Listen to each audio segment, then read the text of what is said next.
We are here to serve you with wine education. So tonight we are all about celebrating Oregon wine history, Taste of Oregon wine history tonight. And the reason I wanted to do it today is because tomorrow is the first day of Oregon Wine Month. That's the month that you're supposed to go out and buy a lot of Oregon wine. Okay, you're supposed to be doing that anyway, but May, go for it. So here tonight we have this lovely little group. Sorry, my father's getting my rear end there. Sorry, Bob. We have a small panel here of good friends and a relative to really share with you some of the stories and give you insights to the origins of the wine industry, especially here in the Willamette Valley. And I'm going to just briefly introduce, this is my father. This is Dick Ponzi. He's also known as Richard Ponzi. He's one of the originals. We came here in 1969. He brought us up from California with the sole purpose of planting Pinot Noir here. Beyond being a winemaker, he was a mechanical engineer, taught mechanical engineering at Portland Community College, and also started one of the first craft breweries in Oregon. So he's done many things, but tonight he's supposed to focus on wine. And then Rob Stuart, my very dear friend, we've known each other for years.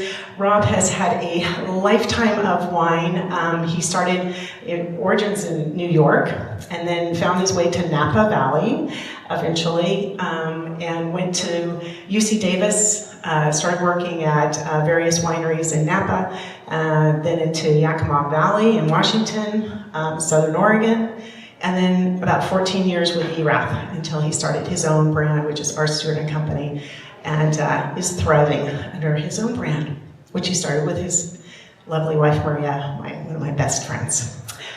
And then we have Adam Campbell, who is the owner and winemaker at Elk Cove.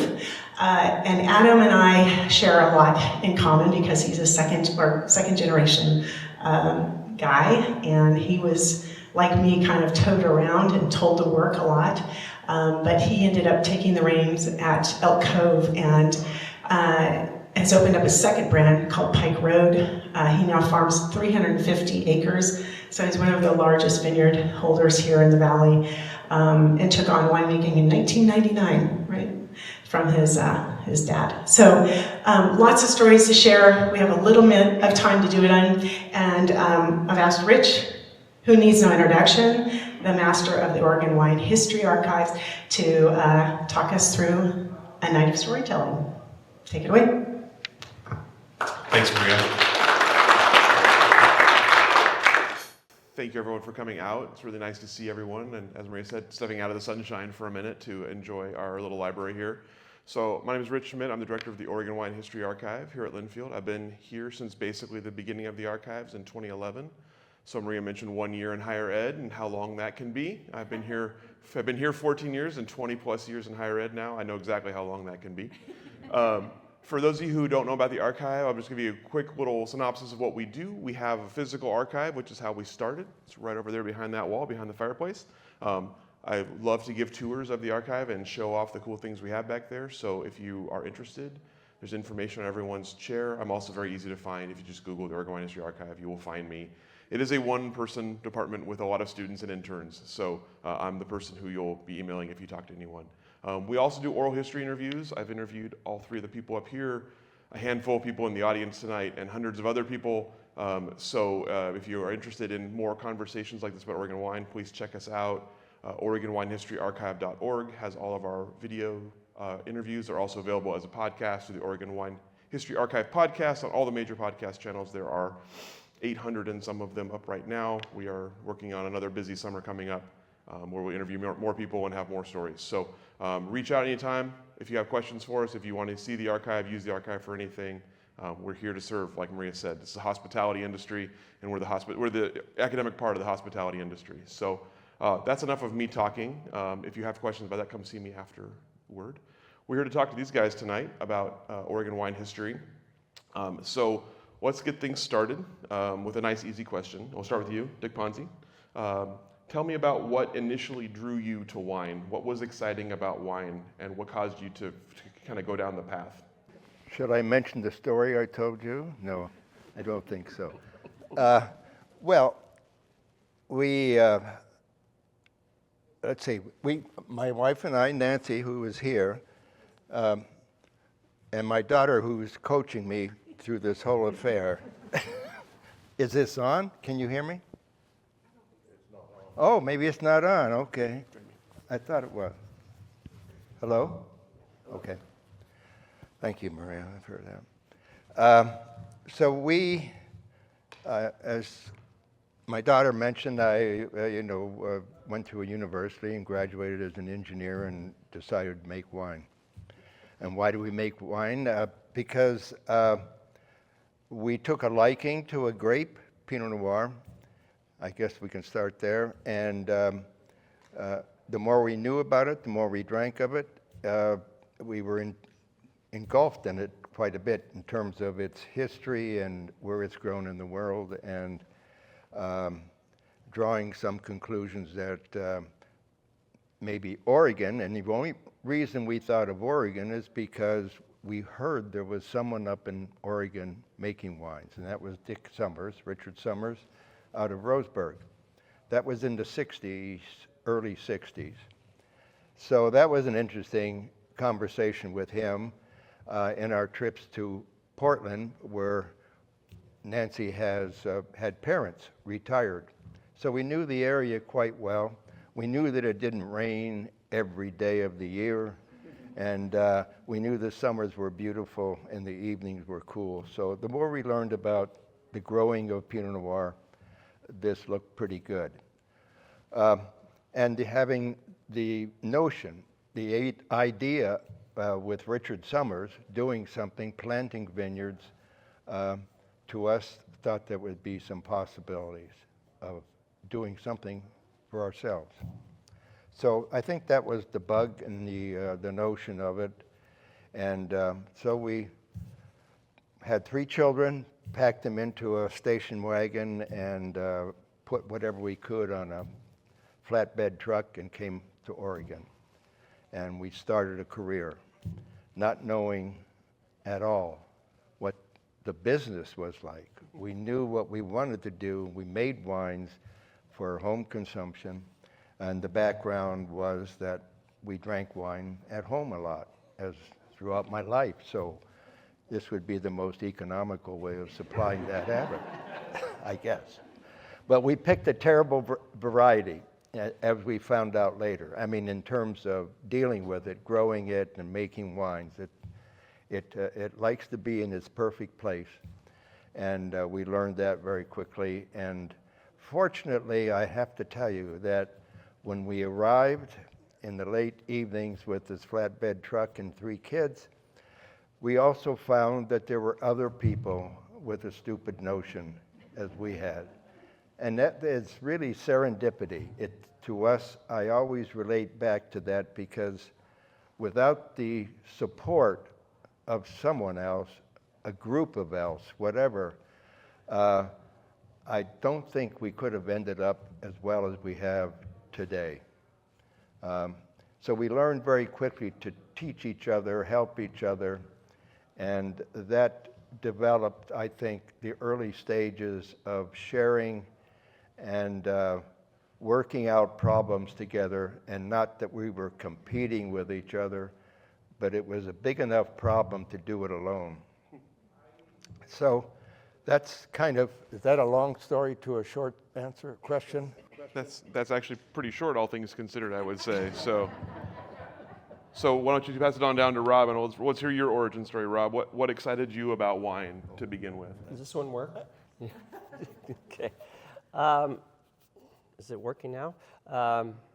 So oh, we're switching again. Okay. What did I do? I don't know. You handed it. You're the engineer.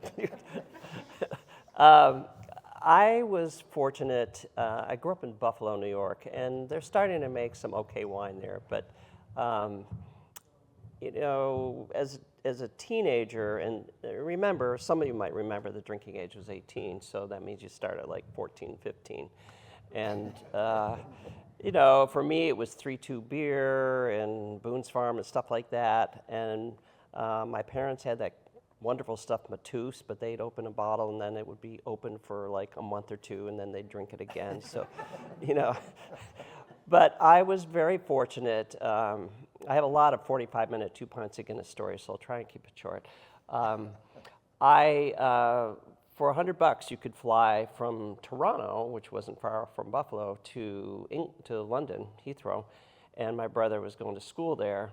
And real briefly, the story is I met a man who eventually was going to be his father-in-law, and this gentleman was a master wine. And when I got there, so for $100, that meant you went to Toronto, you sat in the airport, the one plane that the company owned, you had to wait, depending which side of the water it was, but you had to wait for it. You ultimately get there, and it's 40 hours later, but you're 17, you know, and you're excited, and you know, and I learned the word, so when I got on the plane, I'm 17 years old, and they said, Mr. Stewart, do you like a beverage? And I'm like, I'll have a cognac.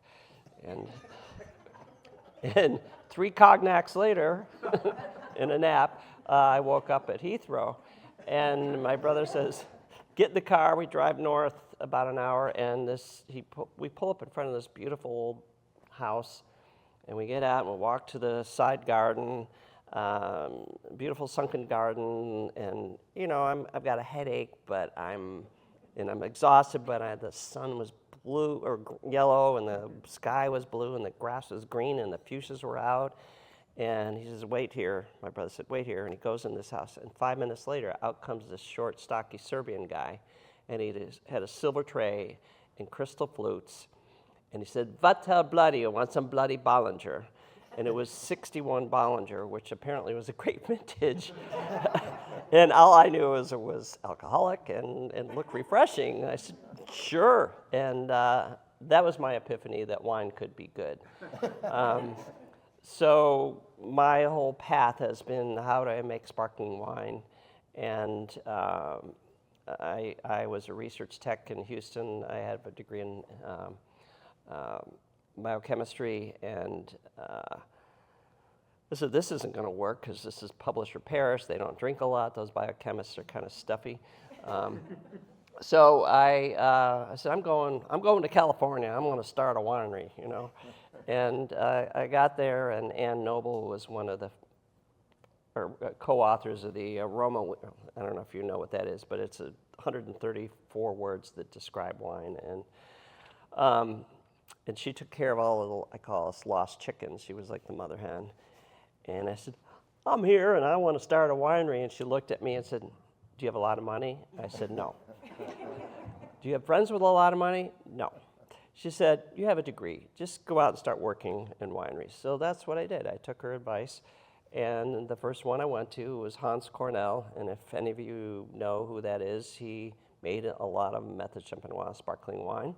And I was in heaven. I made $4 an hour, and I wore a blue tracksuit and worked in the cellar. I also went to UC Davis briefly, as Maria said. And I took the basic viticulture and enology 101, and the chair of the department, Dinsmore Webb, was teaching that. And I pulled him aside after class one day, and I said, so I want to go to Oregon. Seems like a cool place. And he said, they'll never make any good wine up there. So, okay, well, I'm going anyway. And so I ended up in 1981 in Southern Oregon, working at a winery called Valley View. Made Cabernet, Merlot, Chardonnay, Sauvignon Blanc, and Riesling. I moved to Yakima, which is a horrible place to live, but good wines, and worked there for 10 years, made Cabernet, Merlot, Chardonnay, Riesling, and Sauvignon Blanc. And after 15 years of making these wines, I realized, and I made sparkling wine also at the same time, but on my own. And I realized that these other varietals were just kind of boring to me. I want to go where there's a risk every day. You never know what you're going to get, depending on where it's planted, the clone, all the different possibilities of Pinot Noir. It's the Lord throws this gamut of cards at you every year, and you never know, and these guys can speak to that too, you never know what you're going to get. You kind of have an idea, but there's always some variation, and we can compare vintages. Some are like this, some are like that, but every vintage is different, and that's what Dick Erath told me. I learned a lot from Dick Erath, is that they're comparable vintages, but they're never the same. So you need to learn to roll with the punches. I don't know if that's probably long enough, huh? I mean, we could go all day, but yes. For now, we'll call that good. That's good. Adam, unlike these first two, Adam had no choice. He was born into wine, more or less. So, Adam, tell us about your wine journey. Well, yeah. So I really didn't know anything else, and but maybe going back to the early stages when my folks were in the early part of their wine trajectory. My family's originally from Oregon. My grandfather was a pear farmer up in Parkdale, which is just at the base of Mount Hood. Beautiful, beautiful country up there. But when my parents decided they wanted to do wine, they spent time in Europe and lived in the Bay Area, and they kind of had heard rumblings about the Willamette Valley. So instead of being there in Parkdale, they decided to come to the Willamette Valley and to plant Pinot Noir and Chardonnay. And I think their kind of premise was a very shared one amongst the early pioneers, which is this idea, this notion, this thesis that you need to grow grapes on the climactic edge of what's possible as a way to get full flavor development and intensity and length on the palate, all these things you want. So, and then they with Pinot Noir, if you want to grow it on the climactic edge, Oregon is where it's at. And so kind of all the early pioneers had that kind of shared premise. And they dove in.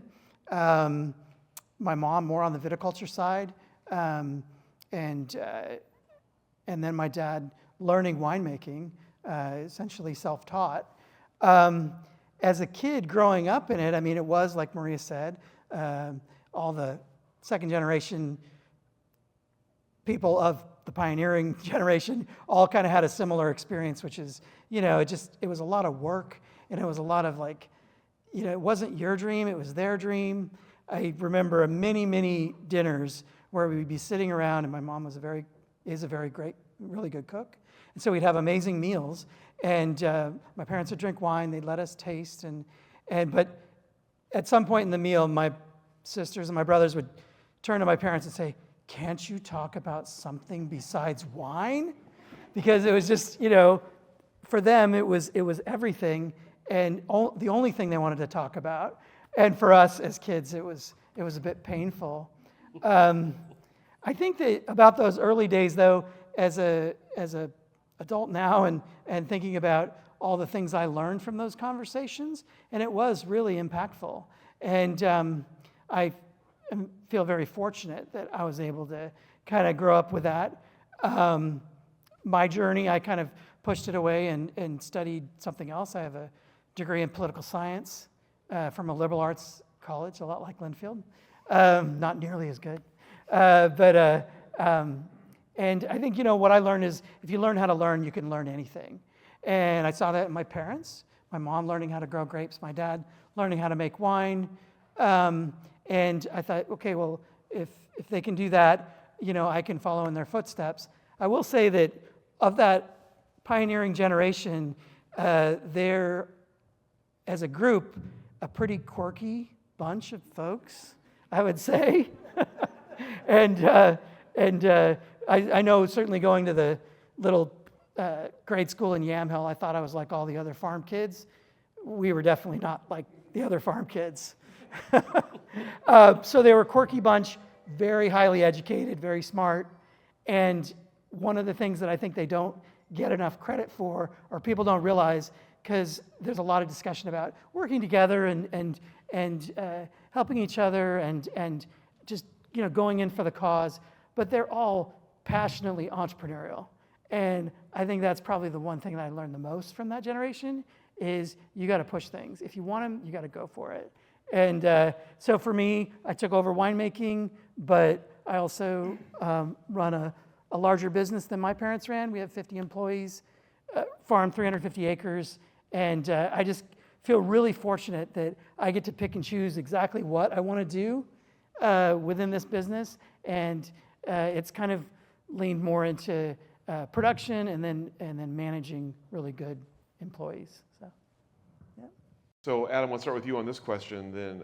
I'm curious about, since all of you have been in Oregon for a long time, to a very long time, I'm curious about the moment for you or the time for you when you thought Oregon wine had arrived or would succeed or had crossed some sort of threshold into going from a quirky little kind of ma and pa thing to being something bigger than that. Well, was there a moment for you or a timeline for you for that? Well, I think it's a story of starts and stops, and there were some amazing wines made in the 70s and in the early 80s that are as good or better than anything that's going on now. But there were a lot of tough vintages, and some of that has to do with climate. Some of it also has to do with just historical knowledge of you need enough vintages under your belts to remember back to what you do in that rainy vintage and remembering that actually the weather did get better at the end of it. So maybe you could like push out and wait. So I think if I think of like different times when things were really on the rise, I'd say that the wines in the kind of late 80s and early 90s, just amazing, amazing wines. I'm really fortunate that I got to be a grunt intern. I didn't go to college right away. I think I did what they call now as a gap year, but I did 2 of them. And back then we just called it not going to college. And so I worked in the winery. I worked harvest in 89 and 90, 2 amazing vintages. I know I've had some amazing Ponzi wines from that era. And I just, so I think there's that really special time. And then, for me with my personal winemaking career, I'd say getting into the late 90s, we also had some really special vintages. And that's when the market really kind of responded. It's not like the wines were better than in the other. It's just like a culmination of a lot of things. And finally people kind of getting it and people gravitating towards these, fresher, complex, interesting wines. And I think that, I'm really happy that a lot of the early generation is still around to get to see its ascension. My parents, when they started, I asked them once, I said, what was your plan? Because no one was really selling wine outside of Oregon. And they said, yeah, well, we didn't know. We thought we knew we could make good wine. We thought we could sell it out the barn door. It literally was a barn door. And maybe a few restaurants would have it, in Portland. And, fast forward to today, my parents are still around, and we sell wine in all 50 states and wine shops and restaurants, as well as about 25 export markets. So I just feel like, in one generation, they got to see it go from very beginning to quite a success story. Rob, kind of to follow up on that from your perspective, you mentioned wanting to go to Oregon because Oregon seemed cool. Tell me about your impressions of Oregon and what made that the place you wanted to get to. Well, I made the decision early in my life, relatively early in my life, that if I'm going to do anything, was it Gilgamesh? I remember work is not what we commonly talk about today. Work is love. Whatever you do, you got to love what you're doing. And so there are parts of this that what I do today, it is that, but I just love what I'm doing. So I would say that I've always believed that Oregon was the place. I realized early on that California, there was a lot of academia going on and big industry there, but it wasn't for me. New York, Buffalo certainly wasn't. So for me, it was like, just don't look over your shoulder, keep doing what you believe in. Oregon, from a Buffalo perspective, you got clean air and clean water and quality of life. And that's what drew me here, and knowing that there was wine industry, I've always believed that, I mean, I've always felt we've arrived, even if we were only selling it out our back door. And I remember talking to Nick Pirano, and who's still alive and still walking around 3rd Street in his suspenders. And he wasn't the first restaurant to carry Oregon wine, but I think he was the only one still selling Oregon wine, still in business, and that was as of up until he closed, I want to say 2 years ago. But I remember seeing the prices of those bottles, you know, the old wine list, and it was like, I think it was $3 for Ponzi Pinot Noir or something like that. It was outrageous back then. But I think, like the Ponzi family, I think like your parents, Adam, and you know, because you were born into it, I think we always believed this was the right place to be and the right place to make good wine. And one other of the many things that Dick Erod taught me, commenting on what Adam said, the Willamette Valley, Dick would say this, is a climactic analog to Burgundy. And I think we were so focused on the Willamette Valley that in that cohesiveness about working together and helping, even though, you know, you're selling wine and you're selling wine and I'm selling wine. It's a very unique thing. Everywhere else I worked, even in Southern Oregon, was like, you know, I'm not going to tell you where I get my fruit because I don't want you to steal it from me. Here, nobody steals fruit from anybody else. We share knowledge, we share fruit, we share vineyards. It's a very special, unique place here. So I don't know if that answers the question. Or Yeah, absolutely. And I think, you know, as you mentioned earlier, Dick, that was part of from the beginning, that was part of the spirit of the place, was working together in camaraderie. For you, I'm actually curious about selling wine, especially in the early days, and educating local consumers in a place that wasn't screaming out that they wanted fine wine. So tell me about the days in the 70s and in the 80s when you were making this product that you believed in and loved. How did you educate people that they should try it, that it was worth paying extra for Oregon Pinot Noir when they could get alcohol a variety of other easier ways? How did you find customers, and how did you sort of grow the business in that way? Well, I guess I would go back to what we found when we moved here, and that is a group, very small group of people excited about the idea and gave very little thought to marketing and selling. It was, if we could just supply the wines for the restaurants in Portland, maybe there were 3 restaurants that we go to, that would be enough. But, you know, the local market didn't really support what we were doing, other than Nick, that I know of, that we got familiar with. So it was exposing Oregon for being a wine region.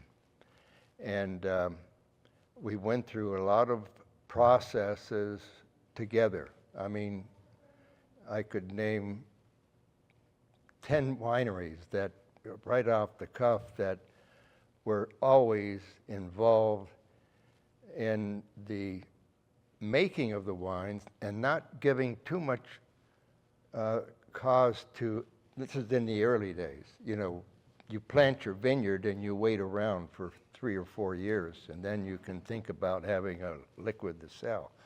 So we had at least 3 years to think about it, but we didn't.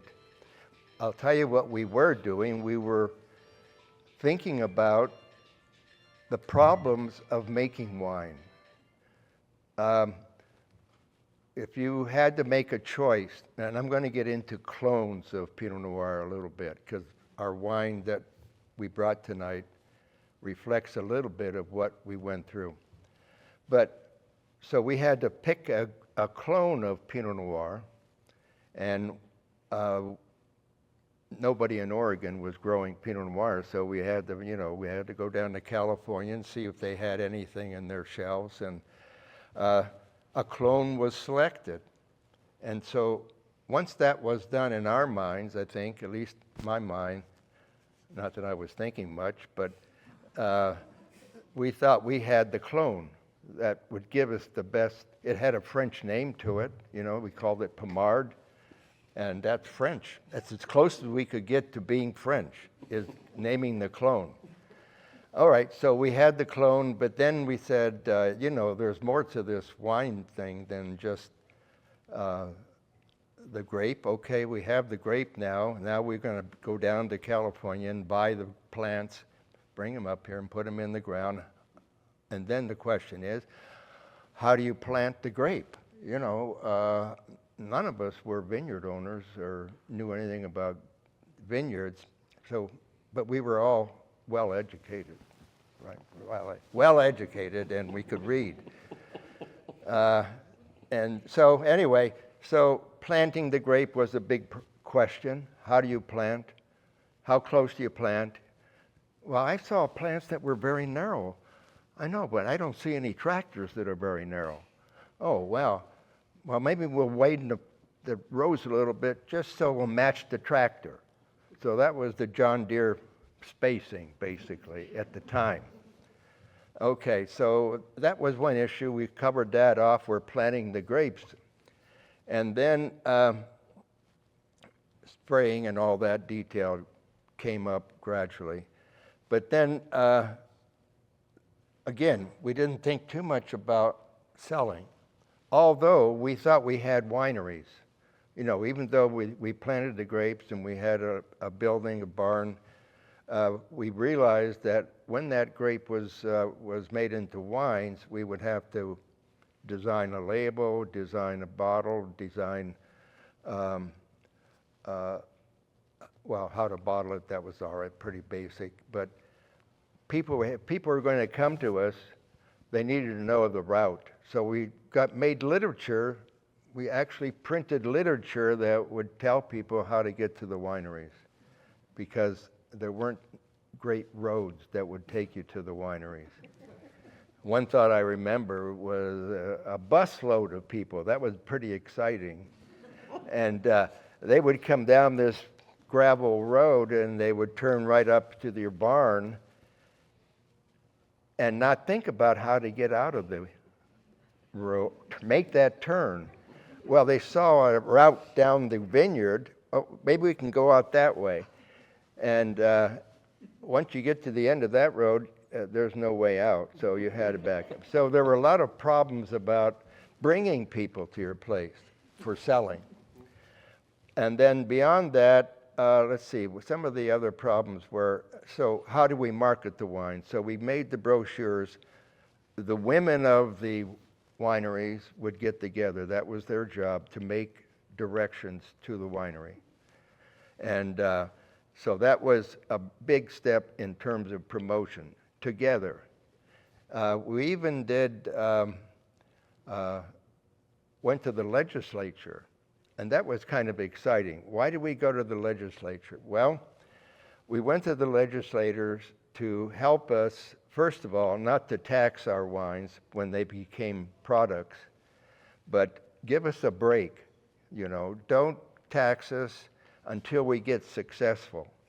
So there was legislation that had to be done. So many of us became lobbyists to go down to the legislature and tell them we're a new industry and we wanted to get all the breaks that you could give us in terms of taxing us. And that was very successful. And then we formed organizations that would satisfy the growth. We even thought about growth a little bit. So we would do things like bring people to vineyard studies. We would do open house kind of things. I mean, this is being done with just a few wineries learning themselves and having agreed to certain techniques. We could expound it and give it to other people who were interested. Some of the details. And as I think about all the details that went into the marketing of the product, the making of the product in terms of, did you have the right clone? Well, we thought we did. It tasted and made great wines, it seemed like it. Then we had some fears. You know, as a small group, you kind of get together and you say, well, you know, are you sure we have the right clone of Pinot Noir? So we would kind of advance the idea, what do we do about that? How do we strengthen the idea that maybe Pommard is okay, but maybe it's not the best clone? And then what about yeast and things like that? Some of us were chemists, so we could talk about chemistry. And the one time we went to the state, Oregon State, we went to visit a professor who was working with yeast. So what kind of yeast were we going to use in these new ventures? And the one the one experience that we had with one professor, he was very he wasn't a wine drinker, I know, because he was working in the dairy department, and he was developing yeast for making cheese, I think. So we told him that we were concerned about making Chardonnay, and that the Chardonnay clones that we had maybe would not function well in our area because of our growing season, and heat units weren't maybe enough for the particular Chardonnay clone. And so he introduced us to a grape, and it's the only grape or any only yeast that I could pronounce. I think I can. It's called Schizosaccharomyces. Schizo. What is Schizosaccharomyces? Well, he had developed a yeast for milk, and it would go wild sometimes, is the way he explained it to us. But it was very aggressive, and if you had a grape like Chardonnay was a very fearsome grape for us. We didn't know if we had the right clone of Chardonnay, and it would be too acid. And with his yeast, Schizosaccharomyces, it would eat up the yeast. And so we took that idea and we looked at it and then realized that the schizo part meant that it was wild. Wild in the sense that you didn't know when it was take off fast or take off in weird directions. So we kind of discounted that. We were knowledgeable enough to figure out that wasn't, we can find some other yeast probably. So anyway, it's kind of those situations that some of the fears that we put on ourselves, because people were saying you're going to have high acid wines. We would have people coming to lecture to us on how we can deal with that in the process. This is while the grapes were growing. And the promotion was to gang together, put on your best suits when you had wines, and we would go out and visit the market. And we realized the local market was not necessarily the proper market. So that's as much, and I'm hoping that Rick will have something in your archives that will go through some of these problems that we did have, because I was trying to think of all the problems that we went through. But you know, the International Pinot Noir celebration, that was one way of promoting and inviting people from the world to come to Oregon. Why? Well, you could taste Pinot Noir. And what? Pinot Noir. Okay, there are some lovers out there with Pinot Noir. And so it was one of the first adventures that we did together as a group. Again, you have to understand that there's like 12 to maybe 15 wineries that haven't made wines yet but are going to be making wines, and they among themselves created a lot of fears that weren't there and wanted to let people know from the outside world what was happening in this valley. So I think the archive we have is an archive full of problems, to be fair. It's a lot of people talking about a lot of things that could have gone wrong and did go wrong. Yeah. So we actually have some wine, of course. I think you're all here for some wine. So what are we starting with, Maria? Starting with Elk Cove. Okay. So pass the mic on down to Adam so Adam can take us through the wine he brought today while everybody gets a little taste of it. Yeah, so the wine I brought was 2012 from our Roosevelt vineyard. And should I go into a little bit about why I chose this wine? Absolutely. Okay. 2012 was an amazing vintage. And in my 30 years of doing it, probably my favorite. I also think it's kind of in that sweet spot of like 10, 12 years old. It still has some primary fruit, but it's got all the complexity of an aged wine.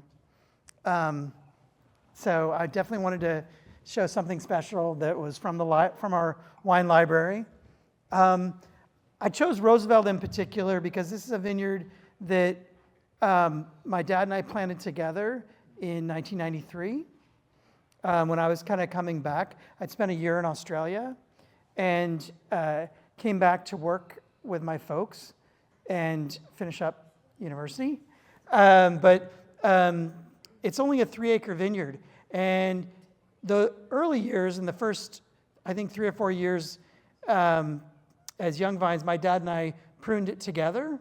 And so, obviously my dad had pruned a lot of vineyards back when we were essentially the only labor force for the project. But this was good because he was kind of at the end of his winemaking career and I was at the beginning. And I think that for fathers and sons, it's always a little bit of a rocky road to make that transition from one generation to the next. And I was in my mid-20s, so I was pretty young. And while we wouldn't like sit down and talk about things like, winemaking and how continuation and like me taking over the family business, but we would if we were out in the vineyard pruning. And so we pruned it together for those first 3 or 4 years. I actually think it's the best time to prune in terms of getting a vine really set up the way we wanted to. The vineyard's planted quite close together, and I think from the very beginning, the idea was to kind of build a smaller vine than what we were used to. And it's only 3 acres, and fortunately, we put a lot of love and energy into it, and fortunately, it's also a really good vineyard, which we kind of knew, but you never really know until you see some finished product off of it. So we started making single vineyard wines from here in the late 90s, and even today, I've actually added another 3 acres. The reason why, we over at our Mount Richmond property, we've got 200 acres. But up at the winery site, if you haven't been up to Elk Cove, I'd encourage you to come. We have a lovely tasting room. We love hosting people. But the Roosevelt Vineyard's just behind the winery, and it's really on this kind of knoll, really well drained. It basically is, falls off on all sides and into the canyon. And so for us to plant a little bit more was really a lot of work, clearing and making sure you weren't gonna. We ran the tractor over the hill a few times, but not the goal, right? And but it's really mountain farming. It's very steep hillsides, and it's probably our most kind of age-worthy Pinot Noir. This would have had. Now we're probably about 50% new oak, all French, Burgundian, coopered barrels. This might have even had a little bit more, but I think as an aged wine is when you start really seeing the benefits of really high quality French oak cooperage. I don't know, how's it taste? Okay.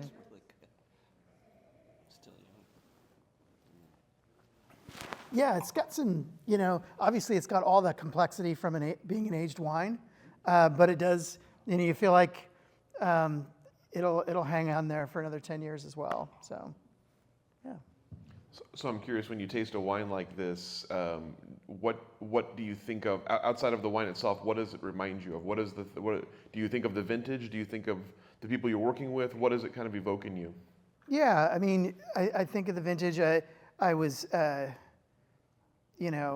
I guess, in my early 40s with 3 kids, so it was a very busy time, 2012. But my family was always really good about giving me the space to do the, 14, 16-hour days, 7 days a week, and they'd come visit. So I think about that, and I think there was also just a lot of really excitement about this vintage in particular. For those of you who follow Oregon vintages, 2011 was the coolest vintage we'd had basically almost in our history, which is weird in this constantly warming climate to have a vintage like 2011 that was really, really cool. And for us to make quality wines, we did not pick Roosevelt until November 8th. And so the wines from 2011 are quite good, but it was just a brutal vintage. And so after a really brutal vintage, you're kind of worried you're going to end up in a cycle of that. And it was really lovely to have 2012 ripening in that perfect time frame of early October. As I said before, picking at the very end of the ripening season is when you get that full expression of flavor development and complex flavors. And so after the 11 vintage, 12 was just perfect. All right, Rob, you're going to be next. So tell us about what you brought and why. Okay, so I don't think they're going to hand you a new glass, so there's 2 ways to get rid of this. But I only adhere to one, and that is... He's going to cover it. Yeah, please don't pour it on our carpet. That would be... We've had enough of that the last year. So, sort of hearkening back to the 61 Bollinger, I think of 61 Bollinger as the holy grail, and I will always want to try and make it, but you have to be pure of heart, so I know I probably will never make 61 Bollinger. I'm not Sir Lancelot. I'm not a bad guy, but I'm not Sir Lancelot. So first of all, I have to finish this. So. Excuse me. We need like the Jeopardy theme to play here for a second while Rob is finishing the wine. So I chose this wine because I originally wanted to try and find a wine from Southern Oregon from the 80s, but I could only find a couple bottles, and the corks were pretty iffy, and but I wanted something with a little bit of history. So this actually has 1999 through 2016. I won't tell you exactly how much Pinot Noir and how much Chardonnay, but roughly 2/3 Pinot Noir, 1/3 Chardonnay. And the way I started this project at ERATH, Dick ERATH was very kind to let me start there. And it started with the idea that I want something complex. Now this is going to be different than a lot of the sparklers that you see out there. I call this old world style, a little bit oxidized, like if you bought a French champagne and sat on it for 10 years or so. The idea is that you have essentially a Solera system. So when I started this was at ERATH, I made 5 barrels of the French call it Van Clair, I call it base wine. So you make a still wine that is picked from a very specific site where the flavors are there, but the acid's very high and the sugars are low. So in 99 we made, it was 3 barrels of Pinot Noir, 2 barrels of Chardonnay. And then in neutral oak, so neutral French oak. And then in 2000, we did the same thing. And in 2001, we put those 10 barrels together, and we put of that blend back into 5 of the barrels, and the other 5 we put in tirage. So tirage is where you take that base wine, you put it into a champagne bottle with some sort of carbohydrate. We often go C and H, sugar, and a yeast. And it's a yeast that can handle high pressure and stuff like that. And you calculate roughly how many atmospheres of pressure. Typically, you shoot for about 5 to 6 atmospheres of pressure. So the goal here is you have enough gas that is 5 volumes of the bottle and enough liquid that's 1 volume of the bottle, all in one bottle. And that's how you get the yeast re-ferments in that situation, and you end up with CO2 in the wine. So this is a 99 through 2016. We put it in tirage in 2017, and we disgorged it last fall, meaning we riddled it, got the yeast out, added a small amount of dosage. It has about 0.3% residual sugar in it, and that's the last chance when you disgorge for the winemaker to take a shot at maybe balancing the wine. So this has some age on it and some youth on it. And the reason we do this currently now, the idea is every vintage, and these guys can attest to this, you never know what you're going to get. Is it hot? Is it cold? Is it a wet vintage? Is it a dry vintage? Is it a drought? You know, do you have voles in your vineyard that are taking out your vines? Are the birds going to eat it? Well, you never know what you're going to get. But the idea is each vintage adds something, and meanwhile you have this Solera system. So we have barrels that still have 99 through now 20, what year are we, 25? 24 wine in it, and the 24 vintage is the new stuff, and the 99 through 23 is the old stuff, and we don't blend the same percentage every year. We blend because we're looking for a certain palate. So this guy has a lot of complexity, a lot of depth to it. My wife was amazing with food, and there's probably take, 6 or 8 rows of this library. That's how many cookbooks we have in our house. She was amazing, and sadly she passed in 21, but she left a legacy of food in our household at least, and hospitality. And this wine went with 2 things, because it likes heat, and it likes acidity, and it likes umami, which we can talk about that later. But I think of Thai chili soup without coconut milk because it doesn't like sugar. It's making me hungry. You? Well, Nancy is pretty amazing. And Maria loved what you did. So, but another one, much more simply made, is Maria would make a fettuccine with lots of olive oil and garlic thrown in on top of it, and some shrimp, very quickly cooked, not overcooked, and some red pepper flakes. So this rocks with that. But everything we make, we think about what food is it going to go with. Every wine we make every year, we think, okay. And to this day, my team at the winery, we fight over who gets to make what for each release of our wines. But with this wine, those are the 2 recipes I think about. People seem to be choking it down okay out there, so it must be okay. Okay, yeah, they're asking for more, so I think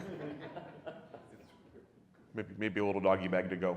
Are we on to our last wine? Okay, Dick, tell us about the wine you brought. I need more wine. Dick's wine glass is empty, people.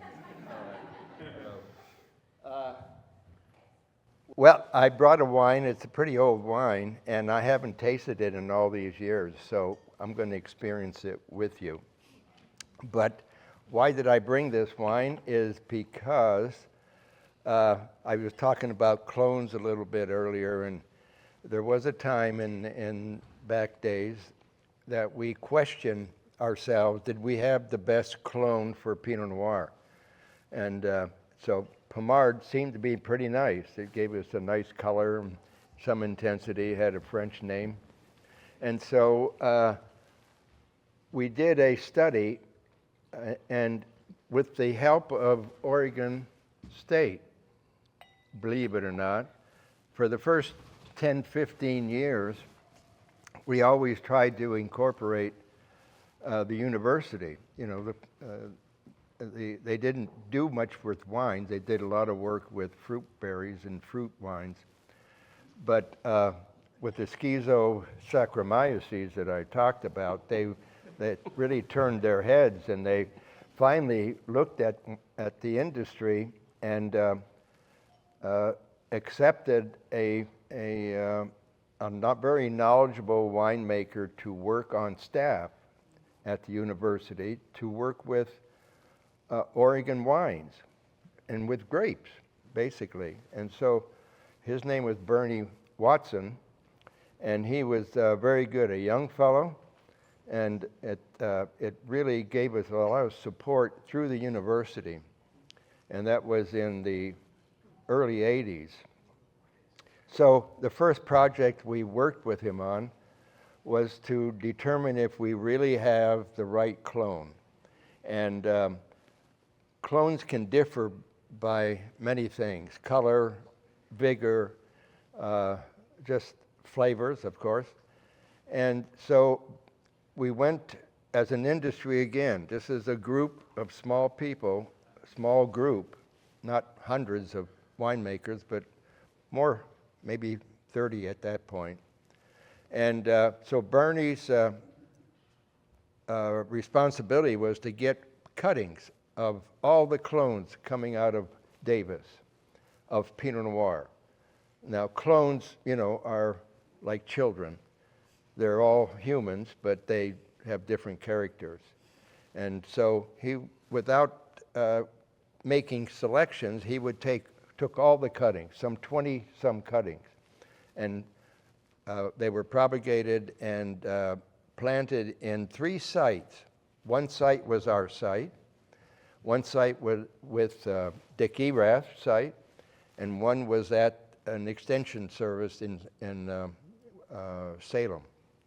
So the 3 different sites with 20 different clones grouped in a vineyard of about 2 acres each. And so we waited, we planted them, each of them were planted, and we're going to have Barney to make the wines. And then we would do an evaluation of the wines and see if we really picked the right clone. And so that's a 3-4 year project, you see. So that was good, and it was being done by then, the university had a facility to do winemaking. So we were really on the run. We had representation, you know, credibility, and people liked us because, you know, the thing about the university was that they were surprised that they were getting all this press. And what was the press? They didn't know how to react to press because, you know, the Berry people never brought press people down there and anything like that, but people seemed to be more interested in wine. Wow. So there they said, okay, well, what do you need? Well, we need a bucket and a few things like that, and we want to make some wine from this trial. And so, and then Barney would make all the wines and invite the winemakers down. So this is a long project. And also, we had to give up 2 acres of our vineyards. We only had 15 acres, so that was giving up a lot. Erath had more. He was a little wealthier than we were, but he wanted to go do it, and then so Barney made all the wines. We went down there and saw all these wines lined up, and oh, it's a mess. There were some that hardly had any color, and there were some that didn't have any balance. As young wines, you'd expect a little of that problem, but. And then you come across Pommard as the control. Well, we hit the market with Pommard. Can you believe that? With all the clones in Davis, we selected the right clone. Now, how lucky were we? Wow. So Erath tore out his plants, and he said, that's a bunch of crap, you know. And the university said, why should we keep this vineyard, you know? Well, we kept the vineyard. Ha ha. We kept the vineyard, 2 acres of these motley looking plants.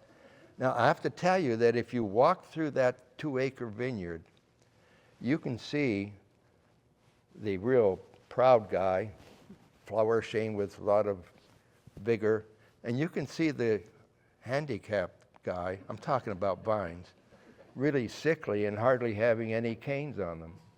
And then when it came fruiting, It was all over the place. Some were tiny, some were big, some were hardly ripe. And so why did we keep the 2 acres? Well, it happened to be there. I didn't want to dig it out. So we collected it all together and mixed the mash up together and went through the process. Would you know what happened? I have to tell you that there was a glowing fermenter out there with all these mixed up children. And we said, wait a minute, so there might be something to this. So we put them in the barrels and we aged them and we kept them around. You know, you're always hoping that the child's going to straighten out and do something good. So anyway, yeah, there you go. They got that one over there. Still waiting on that one. So we kept it for several years, and we have to tell you that we put them all into a barrel, and the barrels did show promising. But you have to know, too, that I would say probably the mix was all of these 12 clones, but then a lot of it was Pomard, too. So it was that extra salt and pepper that we added to Pomard. That's the way I think of it. Well, it created a wine, and not much of a wine, maybe a barrel or two over the years. And we wanted to see how it would develop over some time and whether this was just an oddity. So the wine that we're going to serve here for you today is a 98 of only that blend, because we had the theory that you don't do single vineyard labeling. Do you know what that means? That means that the grapes came from one site. And we always believe that you're not going to know what the site gives you if you don't give it time to mature. Well, these sickly kids, they were maturing over 4 years or so. And so in 98, we decided we're going to release this wine. It tastes so damn good. We're going to release this wine and give it a name. It earned a name, you know? So we gave it a name, a single vineyard name. So you have to remember, it was planted on a certain soil. The soil's important. Certain exposure, certain elevation. Because if we ever wanted to expand that little formulation, you want to make sure you try to duplicate the same thing. Well, we had been duplicating it. All of our vineyards are on one soil, laurelwood soil. And this 2 acres resembles exactly our larger acreage, which is 65 acres. Same elevation, same exposure, just several blocks away on another hillside. So we continued to make this wine as a single vineyard over the years. And we charged a lot of money for it. $3. It was like $4.50. No, I mean, it was $45. And now it's a little more than that, too. So now these vines are happy, and they are very elitist, and we planted them in 2 sites that are identical, and 1 site with some modifications that my daughter has to make eventually, because she wants to get involved with it too. But she's added some more clones to this blend, because in '88, the industry, again, a few people, managed to convince the French to give us their best clones of Pinot Noir. Now, who would give you the keys to the best? And they're French, you know? And, well, I'll tell you why the French did this. They understood that Oregon was a cousin to Burgundy, and that we would promote Pinot Noir, which would help them. And they knew that when we invited them to Portland to celebrate with us in the IP&C, That was the group that we invited people from all over the world. And we would have some of their wineries come over, and we would share Pinot Noir from Burgundy and anybody else who has the license of growing Pinot Noir. You have to have a license to grow Pinot Noir. You have to pass the test. So that's the story. So I haven't tasted this wine. It could be very bad, but my story is good. Okay? So start serving it, yeah. Oh, you served it? I think, is this mine? Yeah, sure. Oh, did you drink it already? Yeah. Well, how is it? Tell me how it is. How old is that? From 20, 30 years? 27 years? 20, you said 98? Yeah. 27 years? So what did you call the wine? Yeah, what's the title? What? What did you call the wine? What did you end up naming the wine? What do I think of the wine? No, what did you name it? What do we name it? It's, the name of the vineyard. That's not a secret. I'm going to tell you. It's called Furdale. Oh, it's called Abatina in Furdale, at Furdale. Our vineyard is called Furdale, and this is that 2-acre, site? Abatina. Abatina. That's, I think that's Latin for fir trees. A lot of fir trees around. At least we made it up. Sound Italian. So anyway, I hope it's good. Is it good? It is good. It's good. It might be a little cloudy because it was laying flat. Okay, so all of our Pinot Noirs now have mixed brothers and sisters. Interesting enough. And it's including the French, real French clones. They're called Dijon clones. Now, let me just tell you about clones just a little bit. I know a little bit about it, but the beauty of clones are that if you have a site that, let's say it's a hillside, and you have the same soil, the grapes that grow on the top of the hill have a little different weather and conditions than the guys down below, right? So you can compensate for that by clones, and that's what we do. If you're planting a vineyard, you have to know your vineyard, you have to know the clones a little bit, and then you can compensate for elevations, maybe the exposure to rain or something, and that's why the clones are important, I think. So our soil is the same. It's all laurelwood soil. Oh, I have to tell you, the winemaker changed. Now that one is going to be a problem. That's my other daughter. Okay? So anyway, she does a good job. And my wife down there, my daughter down there, my wife over here, my daughter over there, I get confused sometimes. Can I ask you any questions, or you want to ask any questions? I'd be very happy. Before we do question and answer, I would like to have a round of applause for our 3 winemakers and the wines they brought today, and the stories behind those wines. Thank you.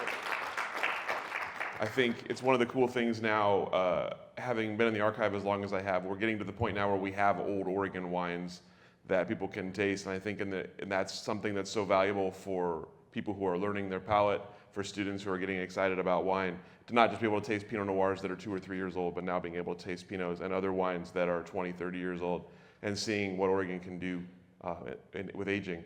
Okay, so we have a little bit of time for question and answer before we open it up for food and chat. So if there's any questions for the panel in general or for specific panelists, and if you say it, I will repeat it into the microphone. You keep talking about the 12 different clones. What are the clones? I keep wanting to hear, what are the clones? Which clones did you which plant? are they? They all have numbers. They don't have names. So I'm just curious. So you blend all 12 of those clones Yeah. for the Abatina? Actually, they're more than 12. There are 20 that Barney had brought up, but I think my daughter may have eliminated some, or else her memory isn't accurate. She told me 12, but the original plot had 20-some acres, 20-some plants. Any other questions for the panel in general? Mr. Ponzi, the urban myth about Chardonnay clones, the original clone in the Willamette Valley didn't seem to be suited. Well, Chardonnay seemed to. if I'm hearing you, was Chardonnay a similar thing? Yeah. Well, Was the original Chardonnay clone well suited for the Willamette Valley? okay, that was our big fear, that clone was not matched to our weather, but more to hot climate. That's what our fear was all the time. And when you saw the berries, they were much larger berries when they ripened well. And when we got the proper clones, and I think the whites were also from Dijon, weren't they? Yeah.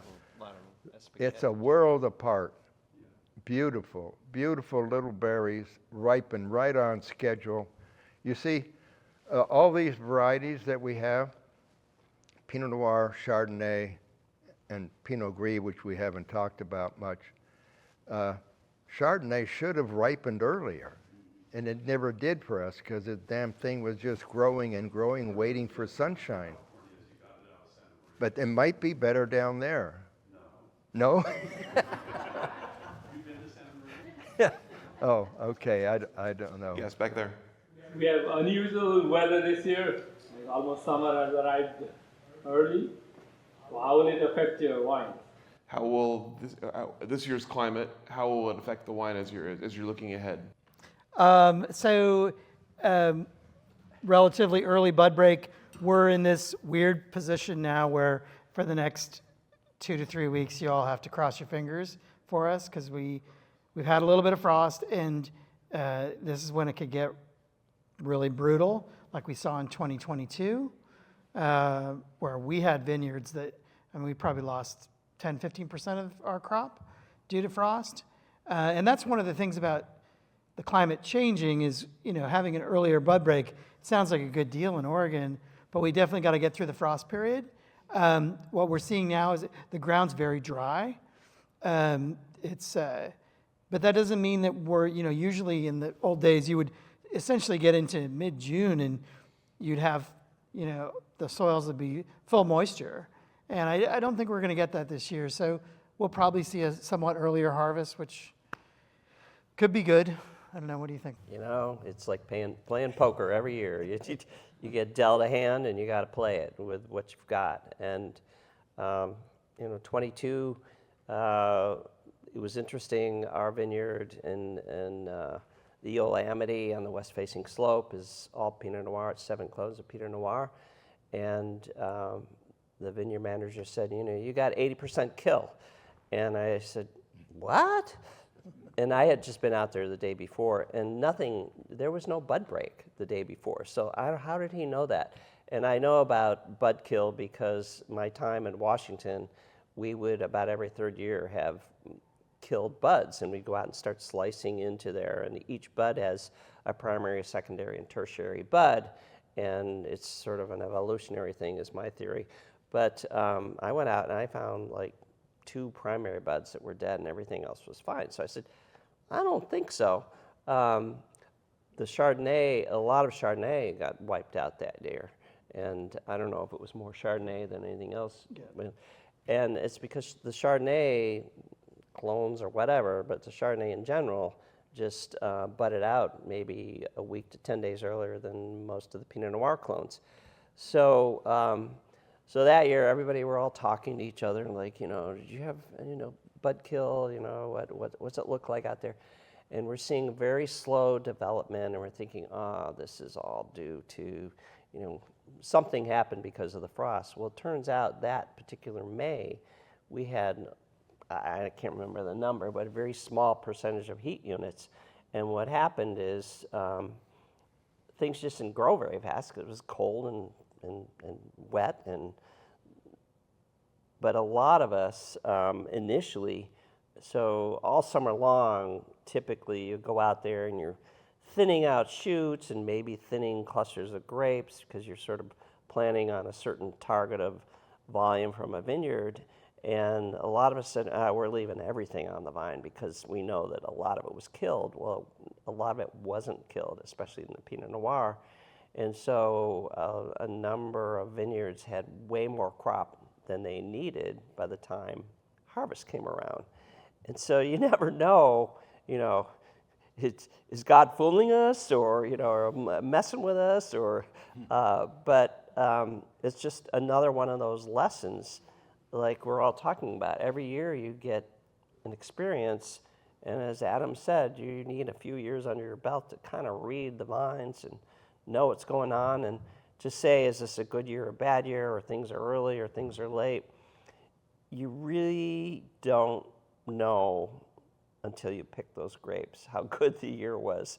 And it has to do with the weather, and yes, we're talking about climate change, but then 2011 came along, and there were 3 days that were over 90 degrees, and it was the end of September or early October.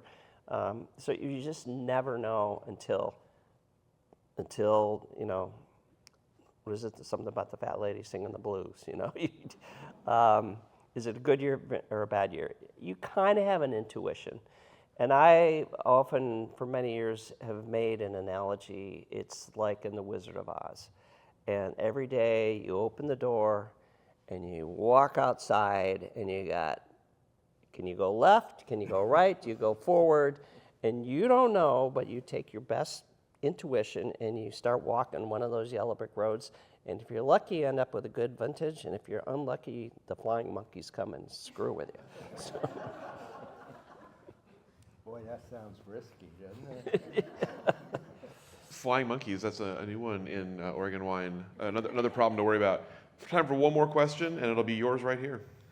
Hi, I was at the Oregon Symposium this year, and they talked about, some of these warmer years on the record, like probably this year and most recent years in the last 2 years.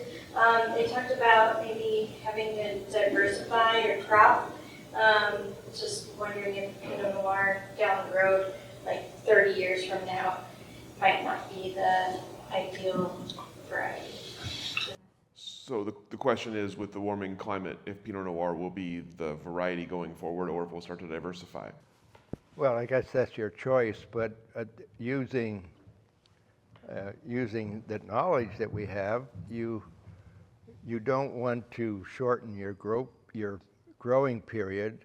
So it is changing. There's no question about it. We used to harvest in just before Thanksgiving, and you're not only late, but the rains start coming.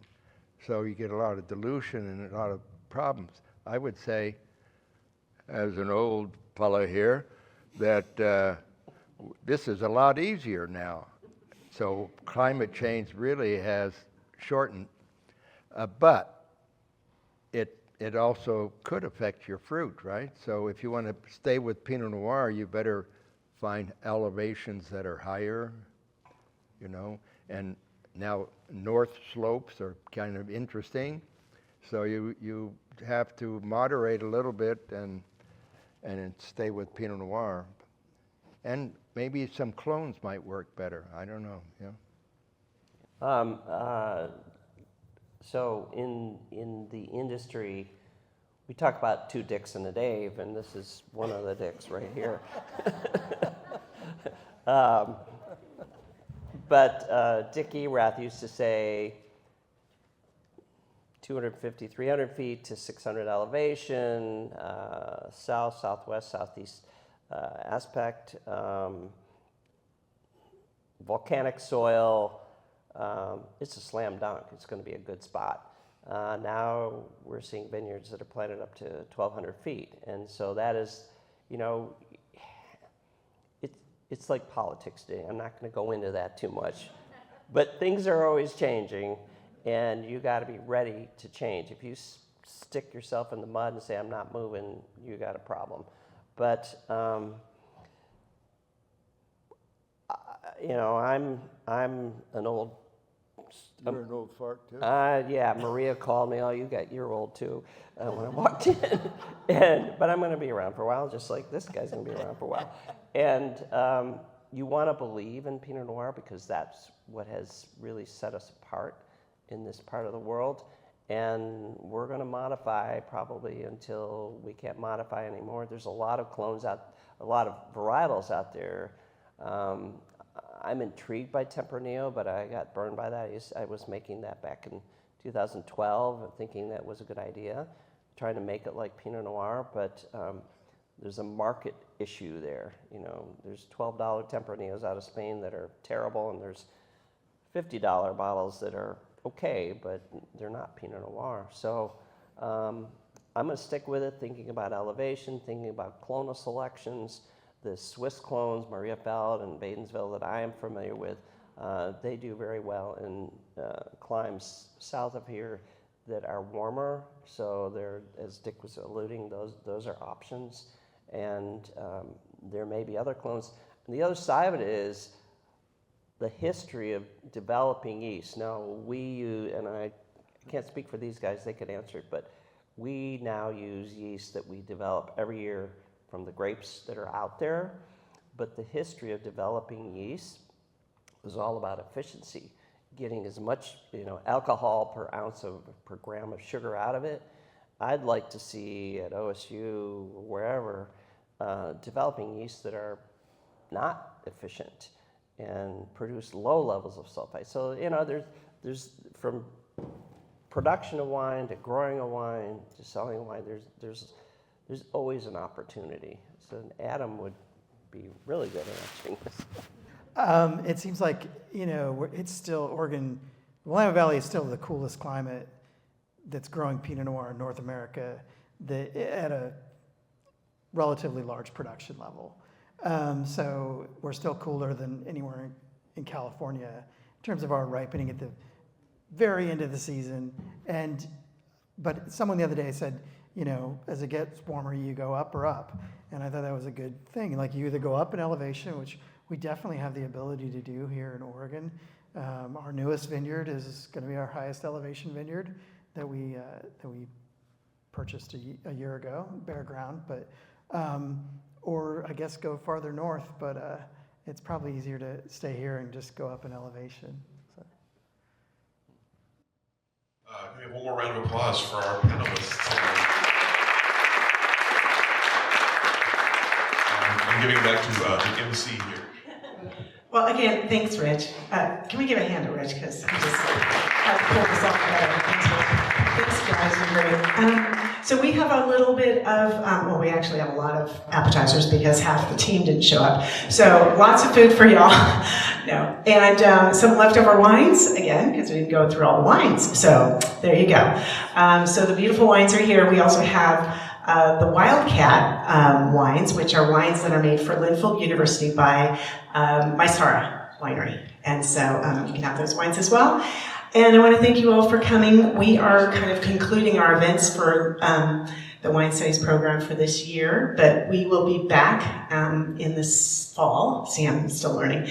And we'll have Wildcat, we have the Wildcat Wine Chats, where we bring people in from the region in the middle of the day from like 2 to 3, and we just, again, kind of do storytelling so that you can all learn a little bit more from everybody, not just winemakers, people who sell wine, people who are in the hospitality industry, just trying to get these information and stories out to everybody. So those are happening along with some of our lecture series will continue next year. So anyway, thank you so much for being a part of it. And oh, Neil is here with his new book.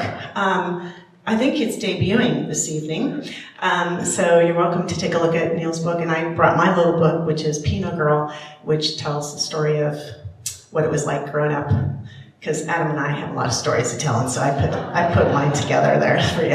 So anyway, thanks again. Have a nice evening. We'll see you again.